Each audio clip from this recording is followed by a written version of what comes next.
Pessoal, eu acredito que todos vocês que estão presentes, estão ansiosos para ouvir a nossa Fabiana Santiago, né? Falar. Minha nora até chegou ali, chegou até de rosa. Está ali a Joyce. Obrigado, Joyce, pela presença. Depois, no final, todas vocês vão receber uma rosa muito bonita. Vocês não acreditam. Carol, muito obrigado. A Carol melhorou o Hugo muito, porque o Hugo parece que tinha um escorpião no bolso. O Hugo não liberava nada, e dessa vez ele liberou as rosas. Como ele liberou uma quantidade grande, até para os homens nós vamos liberar. Aí você dá uma rosa para a mulher que você encontrar aí quando você estiver indo embora. Carol, muito obrigado. Hugo, muito obrigado mesmo por ter lembrado. Vamos agora receber com uma salva de palma a nossa doutora Fabiana Santiago. É com você, Fabiana. Bom dia a todos, bom dia a todas. É com muita emoção que eu venho aqui hoje, nessa Casa de Leis, porque eu sou uma filha de Embu das Artes, uma cidadã embuense, uma filha pródiga que hoje retorna à sua casa. Eu estou muito feliz pelo convite do meu amigo Gilson Oliveira, o vereador. E eu quero, antes de começar a minha fala, saudar a todas as autoridades aqui presentes, a deputada Eli Santos, a doutora Fernanda, aos cidadãos e às cidadãs embuenses. Obrigada pela presença de todos vocês. Eu sei que estamos aqui hoje num sábado, dia 22, uma manhã, e eu sei que todos deixaram os seus afazeres para dar a minha oportunidade da fala, para que vocês possam conhecer um pouco sobre essa temática de saúde pública, que é o câncer de mama. Essa doença mata mulheres no mundo todo e é a doença que mais mata mulheres no Brasil, mais do que qualquer outra doença e mais do que a violência. Então, é importante que a gente fale sobre essa temática e trabalhe em cima da prevenção dela. Eu, hoje, volto à minha cidade onde eu fui criada na minha primeira infância no Jardim Marina, até os meus 6 anos de idade, e depois me mudei para o Jardim Santo Eduardo, onde fui alfabetizada na escola Elisete de Oliveira Bertini. E no Embu das Artes eu fiz amigos. Aqui eu me criei, eu sepultei o meu saudoso pai, de quem eu me emociono muito em falar. Eu criei uma rede de sonhos e de relações. Eu me casei, eu tive meu filho. E foi nessa cidade que eu abri a minha primeira microempresa. Porque, como muitas de vocês, eu sou uma mulher de luta e uma mulher de sonhos. Eu fui criada e vivi praticamente toda a minha vida na periferia de Embu das Artes. Então, eu conheço a realidade de todos vocês aqui de perto. Eu perdi o meu pai quando adolescente e ser órfão de pai é muito difícil, principalmente num país machista como o nosso, que fecha a porta para as mulheres e que dificulta a nossa entrada no mercado de trabalho, na universidade e em todos os lugares. Então, a gente passa por muito preconceito, a gente passa por muita luta, por muita dificuldade para conquistar as coisas. Como bem falou a doutora Fernanda, para a gente poder conseguir entrar no mercado, a gente tem que ter uma jornada dupla, uma jornada tripla, muitas vezes. Então, embora Deus tenha me tirado o meu pai precocemente, Ele me deu amigos. E eu sou uma pessoa que crio laços eternos. O Gilson e a Dilza são meus amigos de muitos e muitos anos. E é verdade, viu, gente? Quem manda na casa do Gilson é a Dilza. Eu sou testemunha disso de muito tempo. Eu carregava, vou ter que revelar a minha idade aqui, vou fazer igual a doutora Fernanda. Eu carregava os filhos do Gilson no colo. A gente ainda tem essas fotos. E era muito emocionante as festinhas de aniversário na casa do Gilson, com o Tiago e o Lucas pequenos. O Lucas é a pessoa que me veste hoje. Hoje eu estou toda vestida by Lucas Oliveira. E ter amigos é fundamental para que a gente possa se estruturar, para que a gente possa continuar a nossa vida. Eu não estou aqui hoje por acaso. Eu comecei a minha vida me graduando em comunicação social porque o meu sonho era ser cineasta. Eu sempre sonhei grande. Eu queria trabalhar com cinema, eu queria trabalhar na TV, mas isso era um sonho muito distante para mim. Mas era um sonho que eu tinha. Então eu consegui entrar em 1996 na universidade. E eu fui fazer comunicação social. E eu consegui uma bolsa de estudos para poder me formar. Eu trabalhava de dia, fazia faculdade à noite. E quem conseguiu essa bolsa de estudos para mim foi o meu amigo Gilson Oliveira. Ele não era vereador, não era uma autoridade, ele era um simples cidadão. E ele era meu amigo. E ele conseguiu uma bolsa para mim, e eu me lembro como se fosse hoje, Dilson, a gente caminhando na Assembleia Legislativa, batendo de porta em porta no gabinete dos deputados, pedindo uma carta.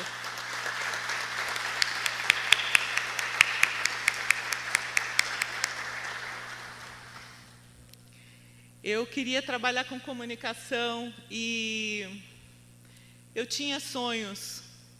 Eu trabalhei numa rádio, aqui no Embu das Artes, também no Jardim Silva, numa rádio comunitária, de um amigo meu, José Alício, que inclusive chegou aqui agora e eu estou vendo ele ali. Um sonhador, obrigada por ter vindo, como eu, que também sempre sonhou em construir coisas grandes. Mas eu não nasci para trabalhar com comunicação. Eu nasci para trabalhar e cuidar da vida das pessoas, das almas das pessoas. E eu entendo que o fator sorte é muito importante na vida da gente. Então, quando eu finalmente me formei, no meu penúltimo ano de universidade, já mãe, eu consegui um estágio que a universidade conseguiu para mim, numa empresa de recursos humanos, uma empresa multinacional. Empresa da qual eu não tinha qualificação alguma para fazer parte do processo seletivo. Eu não sabia mexer com equipamentos, eu não sabia lidar com a internet, que naquele tempo já era uma novidade evidente. Eu morava muito longe, porque quem aqui foi do Jardim Santo Eduardo nos anos 90, sabe o que era pegar uma condução, 2, 3, para chegar no centro de São Paulo. Então, não é? Vice-prefeito, vocês sabem muito bem que não é fácil, Alexandre. Era muito difícil. Então, eu pegava 3 conduções para ir, 3 conduções para voltar. Mas lá tinha uma pessoa que enxergou em mim um talento e me deu uma chance. Lá eu conheci o que era gestão de pessoas, cuidar da alma das pessoas, gerar empregos, o que era administrar as doenças emocionais das pessoas. E eu nunca trabalhei com comunicação na minha vida, porque de lá eu fui estudar psicanálise, eu fui estudar coach, eu fui estudar filosofia, eu estudei história da arte, e desde então eu trabalho na formação e na capacitação de profissionais. A minha primeira microempresa, aqui fundada em Embu das Artes, foi para incluir profissionais com deficiência no mercado de trabalho. Muito bem, então eu considero, a partir de então, que a sorte foi um fator que sempre me acompanhou na vida. Mas esse não é o meu principal papel. O meu principal papel, aquele que eu considero mais importante, é o papel de mãe. Este é o Fábio, meu filho, de 22 anos. Hoje não mora mais aqui comigo, mora no interior, está estudando. Eu dediquei a minha vida toda para formar e estudar o Fábio. Como muitas de vocês aqui, eu tenho certeza, eu lutei demais para poder criar o Fábio. Cuidar do Fábio, amamentar o Fábio, ter uma vida dupla, uma jornada tripla, para poder seguir e passar para ele os meus valores. E como a vida da gente não é uma vida só de flores, de conquistas e de amizades, no ano de 2016, num exame de rotina, eu descobri um carcinoma do ectal in situ, um câncer local, não invasivo, no meu seio esquerdo. E é por isso que eu estou aqui hoje, para falar com vocês. Esse carcinoma que eu tive, ele foi descoberto através de uma chapa que eu fiz no pulmão, para descobrir uma crise de tosse que eu estava tendo muito recorrente. Na época, eu já tinha passado por uma crise de pneumonia química, e a gente não descobriu o que eu tinha. E, por acaso, para tratar o meu pulmão, o médico descobriu um pequeno foco de carcinoma. Esse foco era tão pequeno que o médico, quando foi apresentar para mim, ele pegou uma folha de papel em branco e bateu a caneta em cima. E ele falou para mim: o seu carcinoma é do tamanho deste pingo aqui. Só que você vai ter que tratar, porque se você não cuidar dele rapidamente, ele vai se tornar um carcinoma invasivo e você vai perder sua vida. Eu tinha 41 anos de idade. Tinha acabado de passar o primeiro ano do grupo de risco do câncer de mama. A notícia de você receber um câncer é algo extremamente impactante na vida da gente, porque é como se você recebesse uma sentença de morte. O meu filho tinha 14, 15 anos, mais ou menos, e minha primeira preocupação era: será que eu vou conseguir criar o meu filho? Será que eu vou conseguir acabar de educar o meu filho? Com o meu carcinoma vieram várias outras situações na minha vida, como a minha desestruturação profissional, o divórcio, entre outras coisas todas que acontecem com as mulheres. Por quê? Quando você recebe a notícia, quem mais se desestabiliza não é você, é a sua família. As pessoas que estão em volta de você não sabem lidar com a sua doença. Elas ficam desestabilizadas. Elas adoecem mais do que você. E, por consequência, elas adoecem você ainda mais. O que me fez mais mal não foi o carcinoma que eu tive, foi a depressão em grau 3 que eu sofri e que me levou, inclusive, a uma menopausa precoce, com 40 anos de idade. Mas eu superei. Eu, como tive um carcinoma não invasivo, eu não precisei fazer uma mastectomia, nem passar pela quimioterapia. Eu fiz apenas um tratamento medicamentoso, a radioterapia, tirei com a punção, consegui preservar as minhas mamas.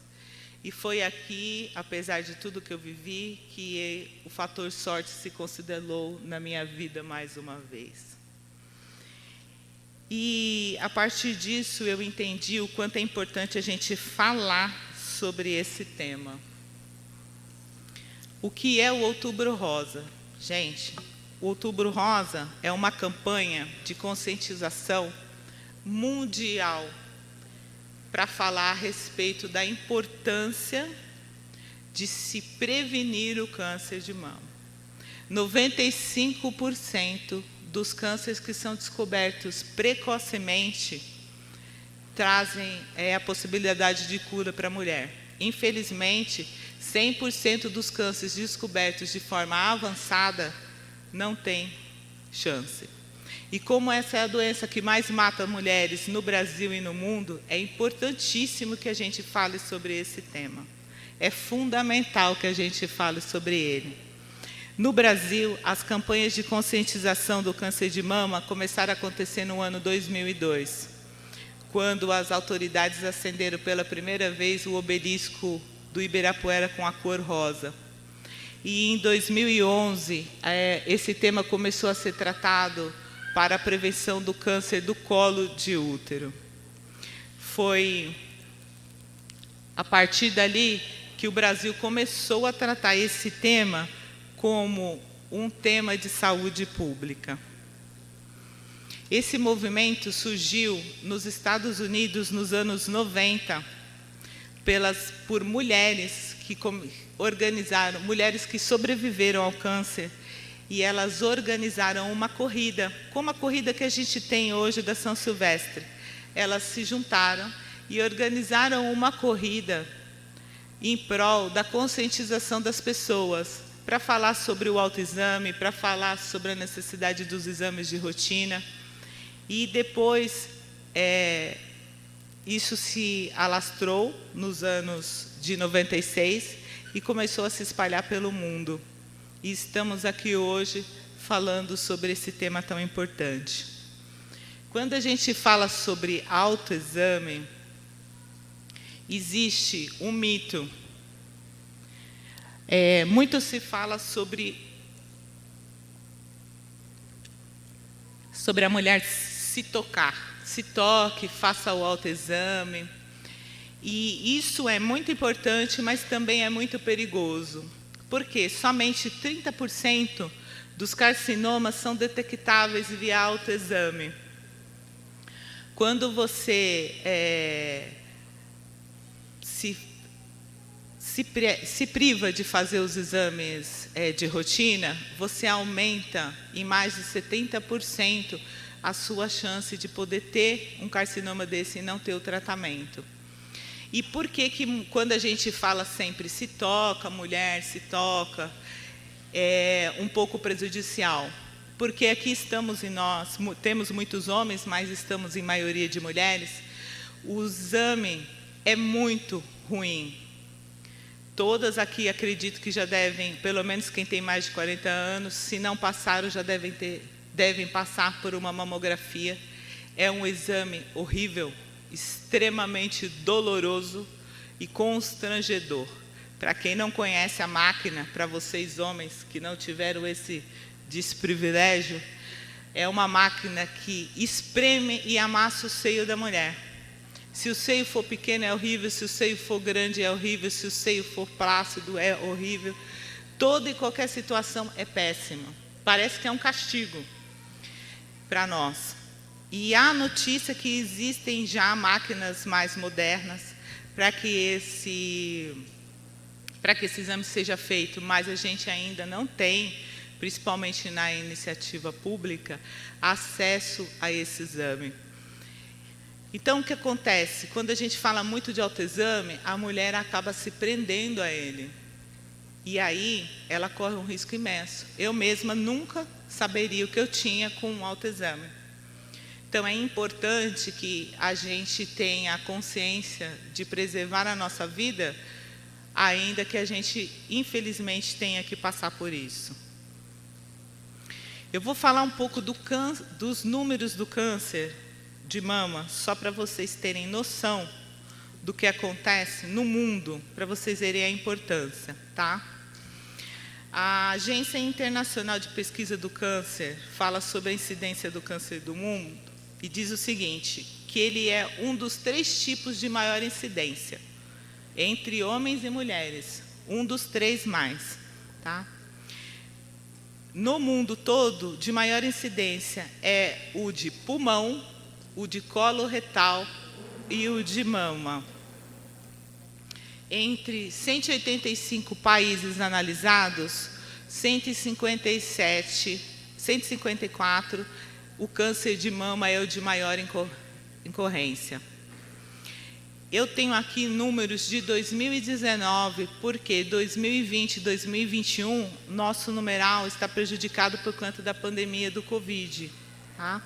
Mas em 2019, nós tivemos 2.100.000 casos de câncer de mama no mundo. É um número absurdo de grande. E pelo que eu estudei, mas como os números não eram precisos, eu não quis trazer números imprecisos, esse número aumentou pós-pandemia, porque existe um fator psicológico no câncer de mama, que eu vou trazer para vocês aqui. Tá? Esse tipo de mama, esse tipo de câncer, segundo a instituição, a mesma instituição, é o 5º tipo de câncer, é o 5º que mais mata. Entre todos os tipos de câncer, aquela infinidade que existe, ele é o 5º que mais mata. Foi estimado que no ano de 2019, morreram 627 mil mulheres no mundo com câncer de mama. Tá? Em cada 4 mulheres que são diagnosticadas com câncer, em qualquer lugar do corpo, uma delas é diagnosticada com câncer de mama. Então, isso é um tema importantíssimo que a gente precisa tratar. O câncer de mama no Brasil, olha os nossos números como eles são alarmantes e são de 2019. Segundo o Instituto Nacional do Câncer, o INCA, tá? Em 2019 nós tivemos 59.700 mil casos de câncer de mama, o que representa 51,9% dos casos a cada 51,9 a cada 100 mil mulheres. A única região do Brasil em que o câncer de mama não é predominante é a região norte. Olha que interessante. Tem alguém aqui que é da região norte? Ou que veio de lá, do norte do país? As nortistas, levantem a mão. Pois é, muito bem. A região de vocês é a região onde o câncer de mama tem a menor incidência. E isso é explicado por 2 fenômenos.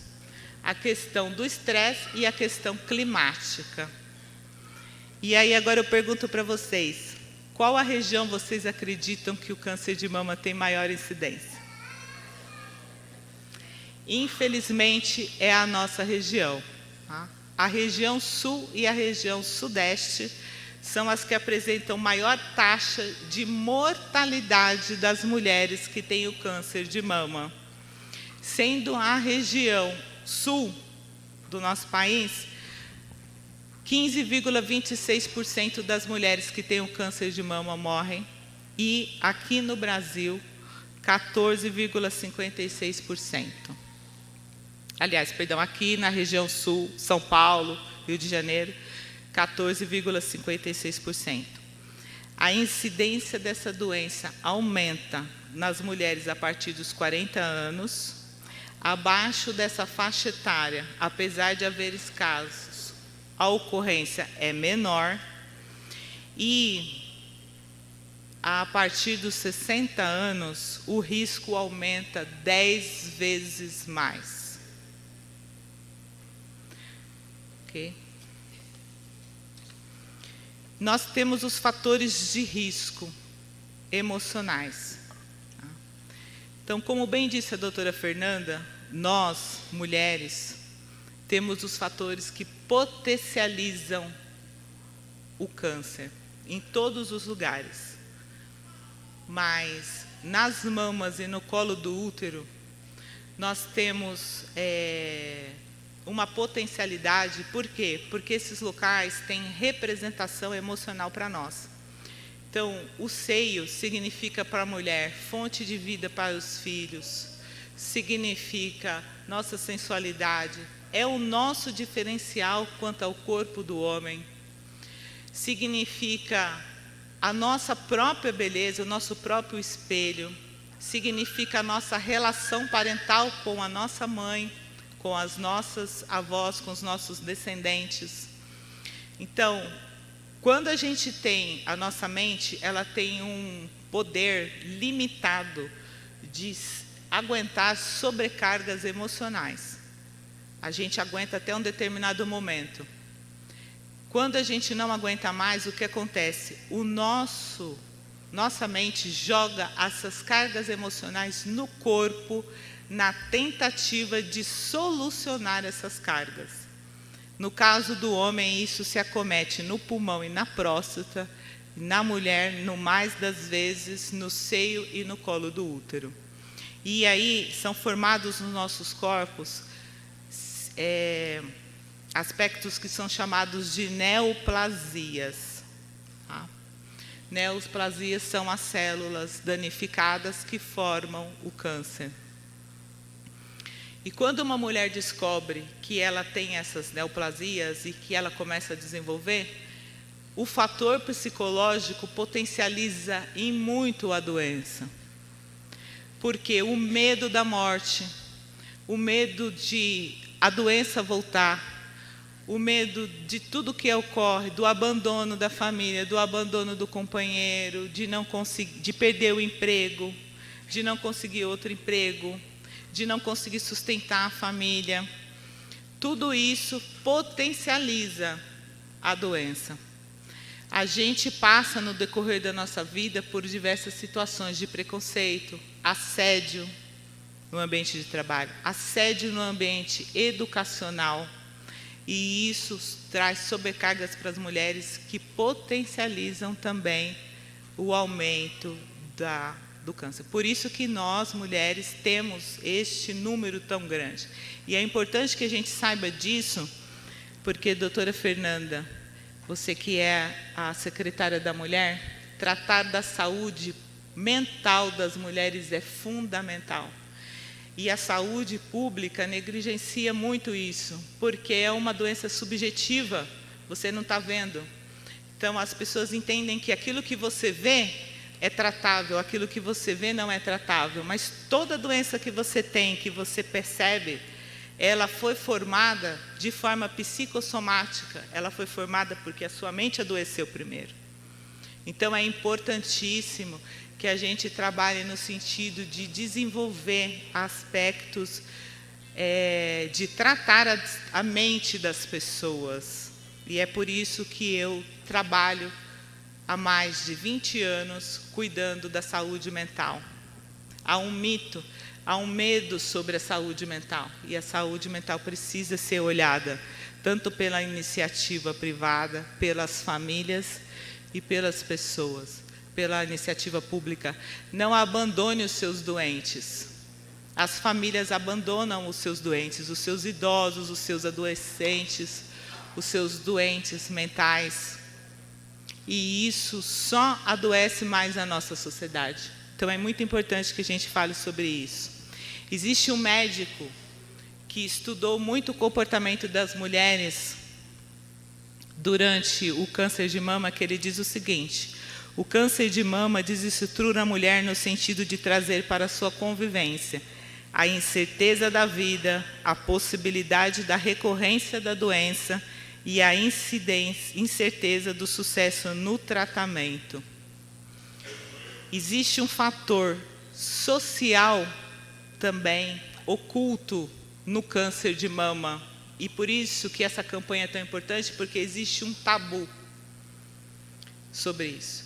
A sociedade culpa a mulher pelo câncer que ela desenvolve. Mas você não teve filhos, você teve filhos. Você amamentou o seu filho demais, você amamentou de menos. O que você fez para você ficar doente? Essa é uma pergunta absurda, mas essa é a pergunta mais recorrente. O que você fez ou o que você deixou de fazer para adoecer? Então, este fator é um fator social que nós, como agentes de mudança na sociedade, como iniciativa privada, junto com esse espaço da iniciativa pública, temos que aproveitar e trabalhar em cima disso. Cada uma pessoa de vocês é um agente de mudança. Não é só no corpo de vocês, mas é no núcleo em que vocês convivem. Eu estou fazendo essa palestra para mais de 50 mil pessoas, em diversas empresas, empresas nacionais, multinacionais, e esse foi o único espaço público que eu consegui. Eu não tive nenhum outro espaço público que abrisse para mim uma casa, que oferecesse para mim um espaço, que recebesse a população, que oferecesse um café, em nenhum lugar, de nenhum dia, que me desse essa oportunidade de falar. E eu não cobro das empresas que estão ganhando dinheiro 1 centavo para fazer essa palestra. Eu não cobro de ninguém nada. E eu não tive em nenhum outro lugar esse espaço.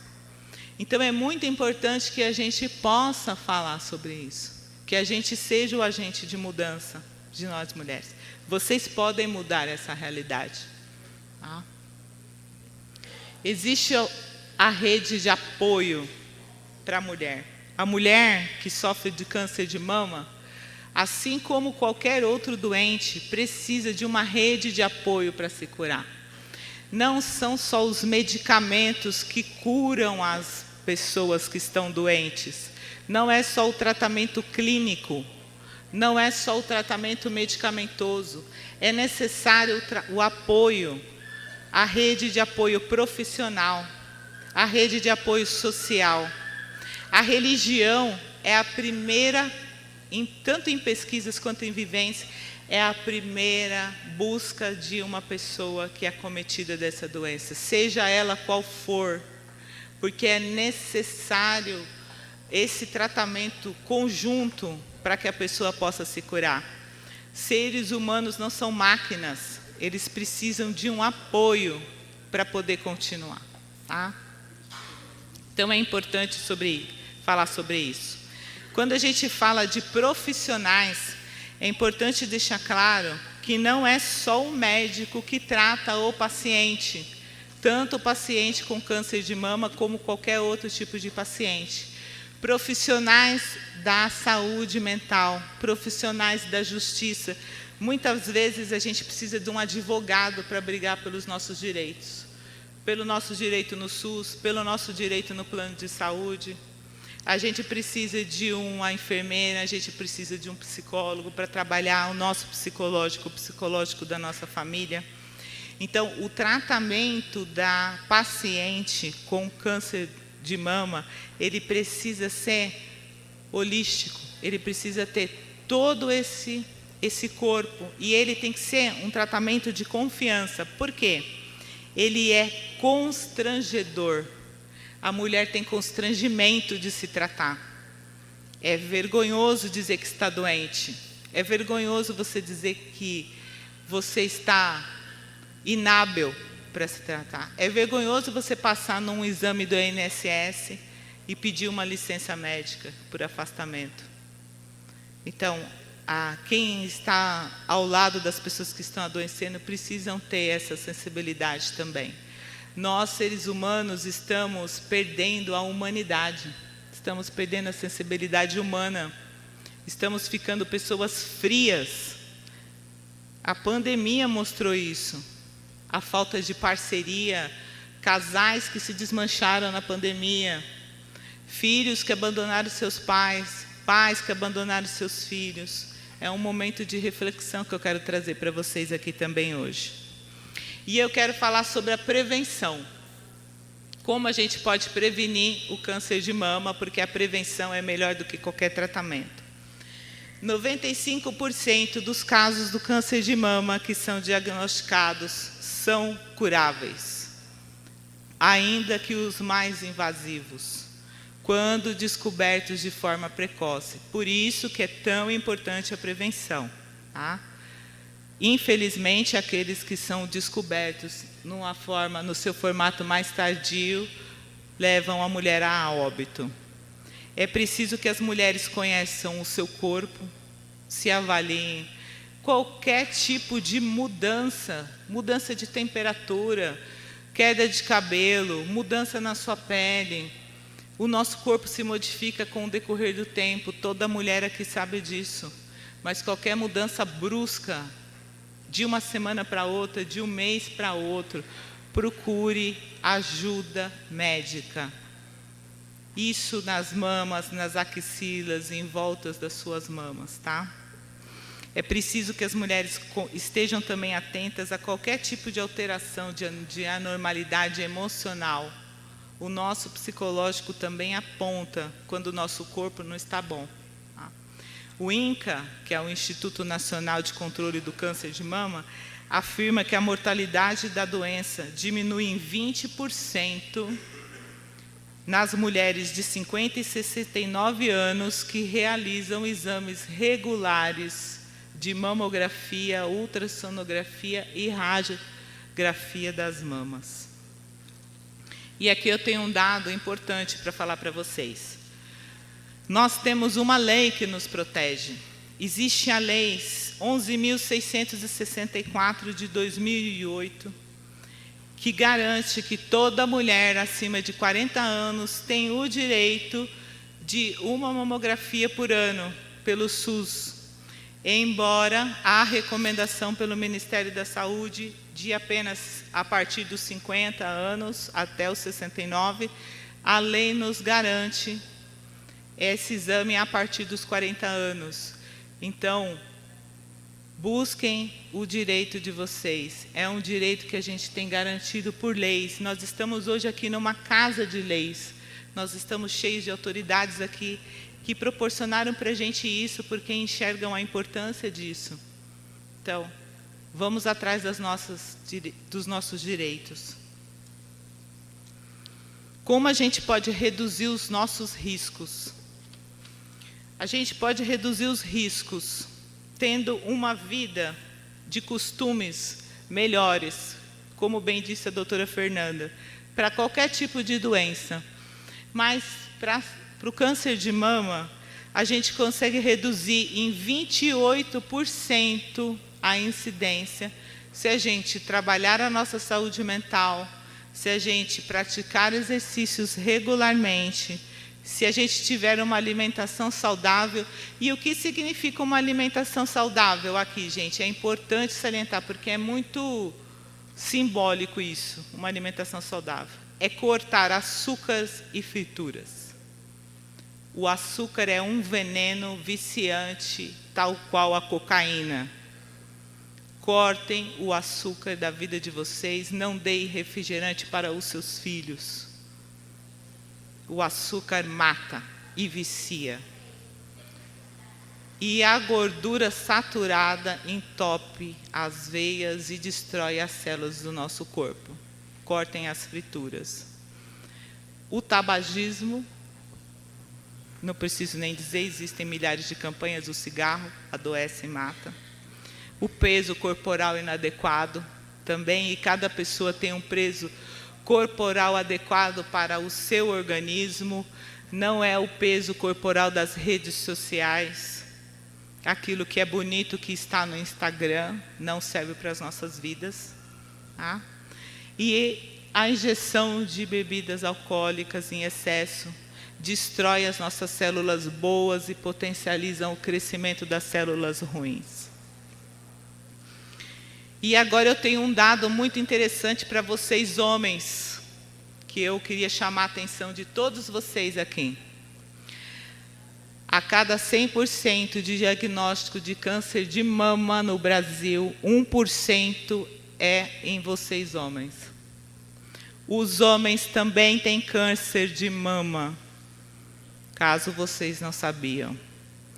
Filhos de mães que já tiveram câncer de mama, netos e sobrinhos fazem parte do grupo de risco. E o homem tem o mau hábito, o péssimo mau hábito de não fazer exames precoces, né? De prevenção. O homem só procura um médico quando ele está no bico do corvo, para falar no português bem claro. Quando o cara já não está mais aguentando, aí ele vai lá procurar o médico e não tem mais jeito. E é muito importante salientar que o câncer de mama no homem é agressivíssimo, 3 vezes mais agressivo do que na mulher, e mata. Portanto, a hora que vocês estiverem malhando na academia, olhando os músculos de vocês, a hora que vocês estiverem trocando de camisa em casa, observem se vocês não têm nenhum nódulo, se há nenhuma alteração.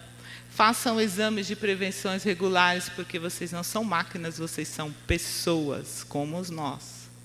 E a vida cotidiana hoje é extremamente estressante, extremamente violenta e instável, e isso adoece todos nós.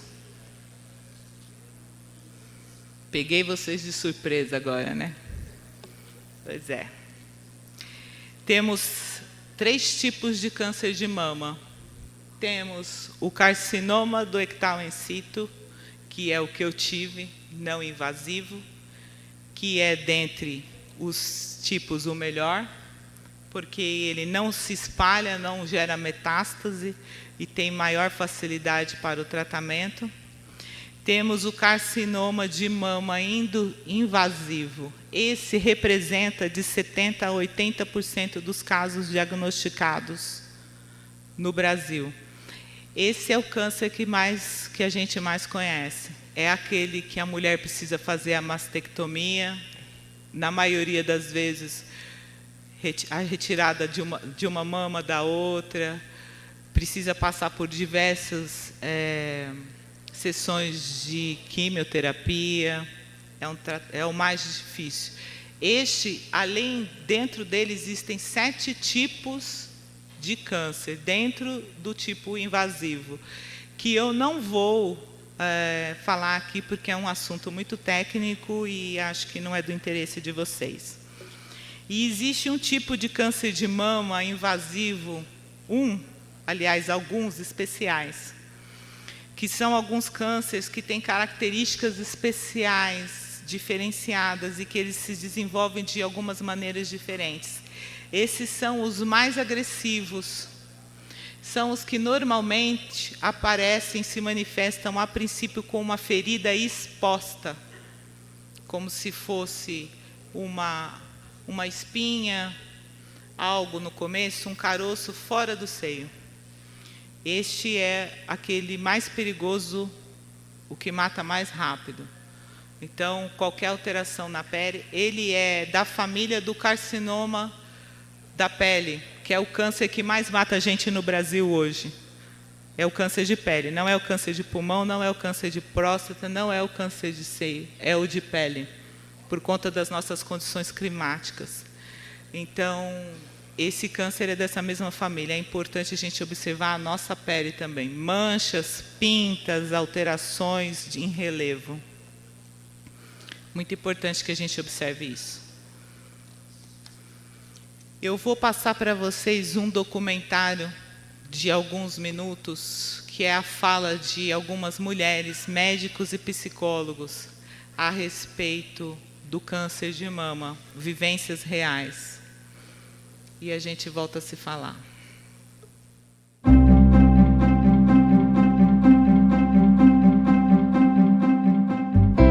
Eu nunca uso palavras tipo você tem câncer, você tem um tumor, você tem isso, você tem aquilo. Você tem um problema que tem solução, tem como resolver bem, a gente vai resolver isso bem e o seu problema é esse.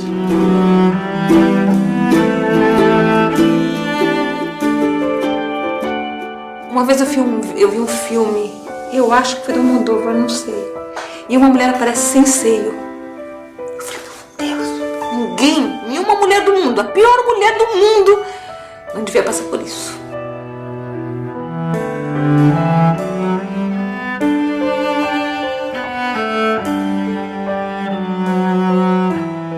Eu amo tanto essa vida, eu tenho tanto vontade de viver, eu luto tanto para me refazer das coisas, mas caramba, um câncer.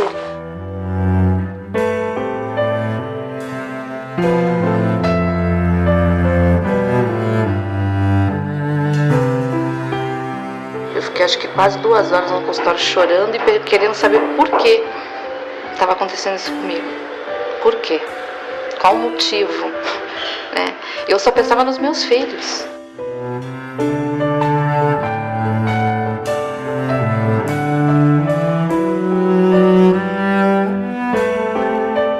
Você tem que ser forte, né? Ter a cabeça no lugar. Dá pra se tratar esse câncer e preservar o teu filho. Eu tava com um bebê na barriga, eu não queria, né? Eu queria meu filho.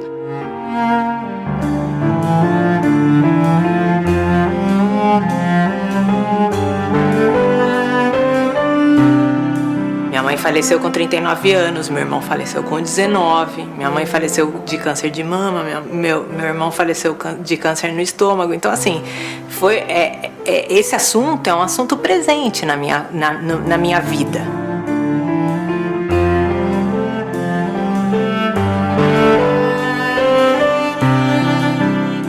Eu segurei chorei, eu falei, eu não vou morrer, você não chora que eu não vou morrer. Eu não vou morrer. As pessoas ficam muito espantadas quando elas ficam sabendo que eu trabalho com pacientes que têm diagnóstico de câncer ou pacientes que têm diagnóstico de doença grave.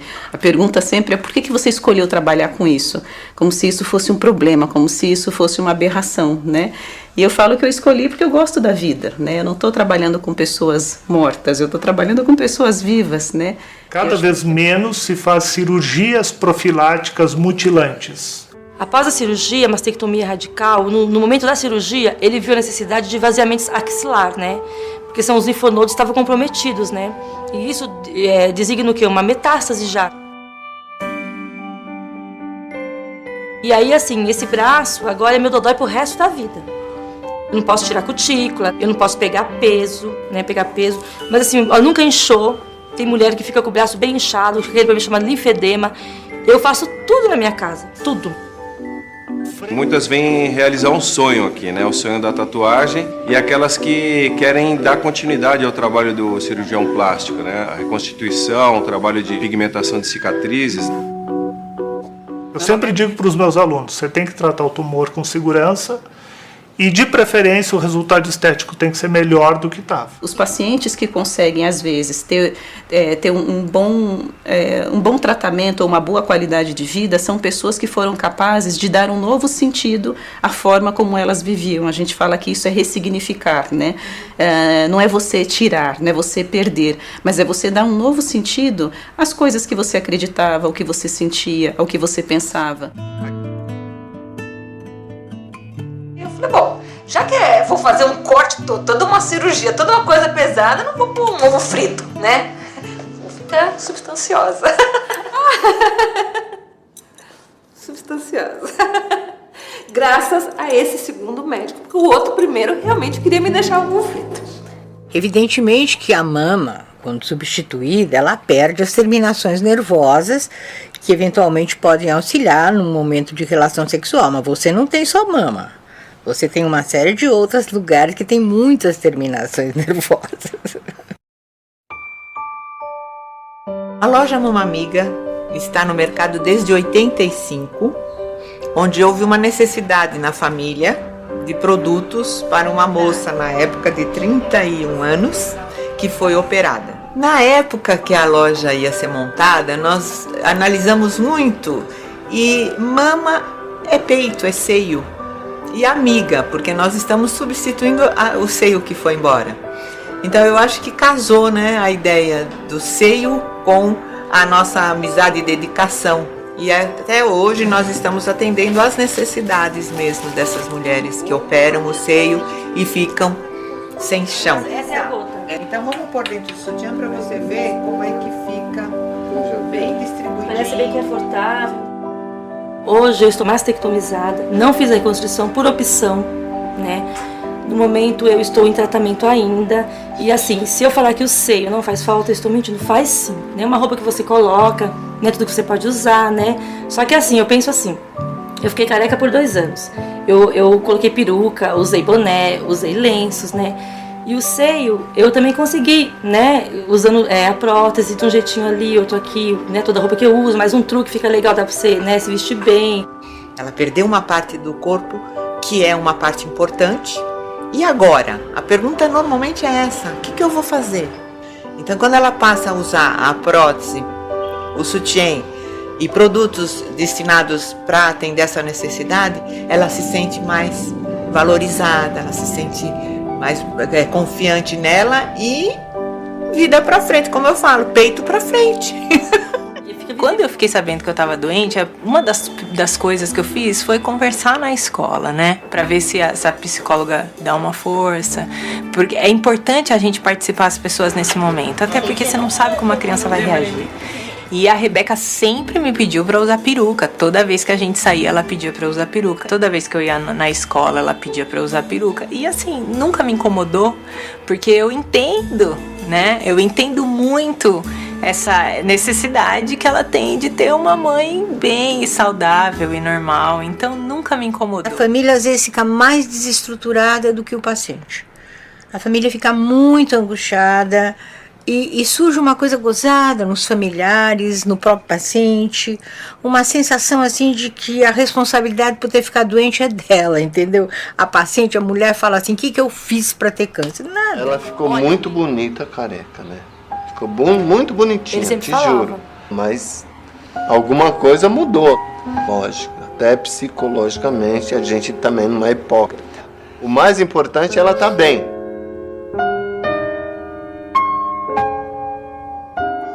Foi o teatro que me salvou, porque a gente mexe com cores, a gente mexe com texturas, a gente combina cores, e às vezes eu ficava igual uma máquina, fazendo. Me deu a coisa de cores, me deu criar o belo e criar coisa bonita, ou seja, saía coisa bonita de mim, né? Naquele momento todo saía coisas bonitas, peças bonitas, coisas bonitas, né? Fico com muito medo de perder ela. Porque não é fácil, né, descobrir que a sua mãe tem um câncer de mama. Então, foi muito difícil mesmo. Mas a gente pensou junto que a gente não poderia deixar ela muito triste, assim.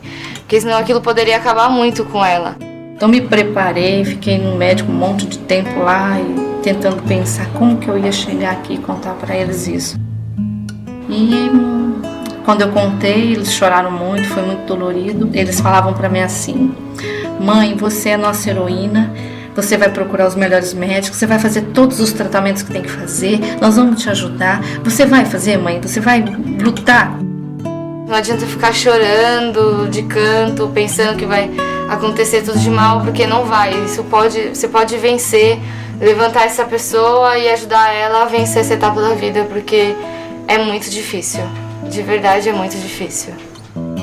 A gente muito fala de prevenção, que a gente tem que fazer a prevenção. Em alguns casos, a prevenção é a gente gostar da gente mesmo, ter uma boa vida, uma boa qualidade de vida. Adoro dançar, sou uma pessoa extremamente aventureira, adoro andar de moto, então eu quero viver.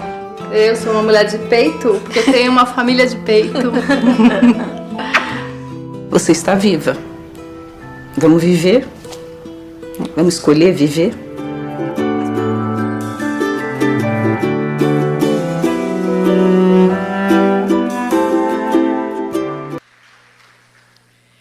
Esse documentário chama-se Mulheres de Peito. Ele tem 40 minutos de duração. Fica disponível no YouTube gratuitamente. Ele é muito emocionante, incrível. Então, quem puder depois visitar o YouTube e assistir esse documentário por completo, ele tem a fala de diversos médicos, diversos profissionais da saúde e várias mulheres que passaram por esse processo de formas diferentes com as suas famílias em formatos diferentes. Eu quero fazer uma homenagem aqui à minha tia, Dona Maria, irmã da minha mãe, que em 2017 foi acometida pelo câncer de mama invasivo grau 3. A Dona Maria, uma guerreira, essa mulher de sorriso largo, fez um tratamento extremamente duro e invasivo, perdeu todo o seu cabelo e sobreviveu. Está aqui conosco hoje, é a alegria da nossa família, o nosso exemplo, a pessoa com a qual a gente mais se orgulha. E em todos os lugares onde eu passo, eu faço essa homenagem para ela. Eu disse para ela que ela ia ficar muito famosa pelo Brasil todo, porque aonde eu fosse eu ia levar a foto dela. E eu pedi para entregar para vocês um coração cor-de-rosa, que eu vou finalizar, junto com essa rosinha, a minha fala com vocês. Esse coração simboliza os nossos sonhos. Quando você adoece de uma doença que é um sintoma, uma determinação de morte, o único sonho que essa pessoa tem é viver. Mas vocês estão hoje todos aqui, à vésperas de um novo tempo, vocês estão todos aqui hoje faltam quase 60 dias para a gente ter um novo ano. Vocês estão todos aqui hoje com uma nova mensagem. Então eu gostaria que vocês levassem esse coração como um símbolo de uma nova vida para vocês, um símbolo dos sonhos de vocês, um símbolo de esperança, que vocês entendessem que nós somos do tamanho dos nossos sonhos. Eu posso considerar que eu realizei todos os sonhos que eu tive na vida. Cada um deles, com esforço, eu, uma garota da periferia de Embu das Artes, consegui realizar os meus sonhos, dos pequenos aos grandes. E vocês podem também, porque talento, gente, e dignidade não escolhem classe social. Tenham um bom sábado e muito obrigada.